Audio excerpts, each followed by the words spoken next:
পেয়েছিল ওই জন্য দুটো মুড়ি দিয়েছি, আমি খাচ্ছি। তুমি এখন কি রান্না বান্না করছো? আলু ভাজা তো হয়ে গেছে, আর এটা আলু ভাজা। ও আচ্ছা, চ।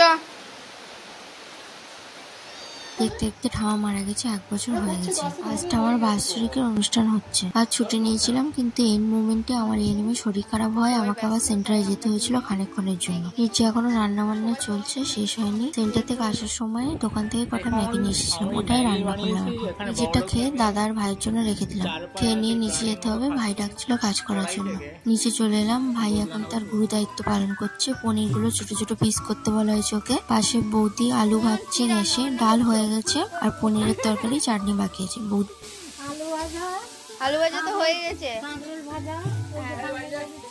আর এটা আলু ভাজা। ও আচ্ছা, এটা অর্ধেকটা ভাজা হয়ে গেছে। হ্যাঁ আচ্ছা।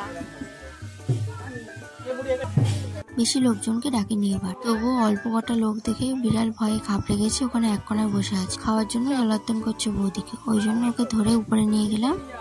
পেয়েছিল ওই জন্য দুটো মুড়ি দিয়েছি, আমি খাচ্ছি। এবং মাস কেউ মেরেছে নাকি? চুপ হয়ে গেছিস কেন?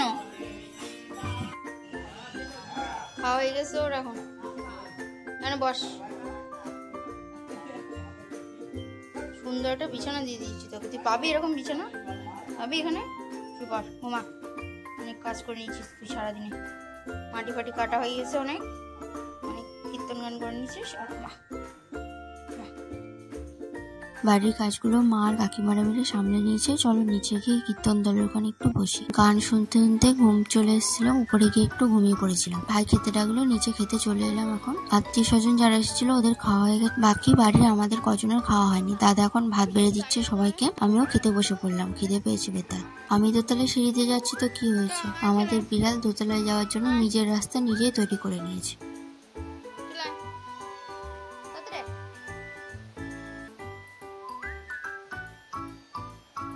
আজ দুপুরে প্রায় 100 জনের নিমন্ত্রণ আছে, তাই এখন আমরা নিজের নিজের কাজগুলো বুঝে নিয়েছি। আমার ভাগে ছিল পেঁয়াজ কাটা।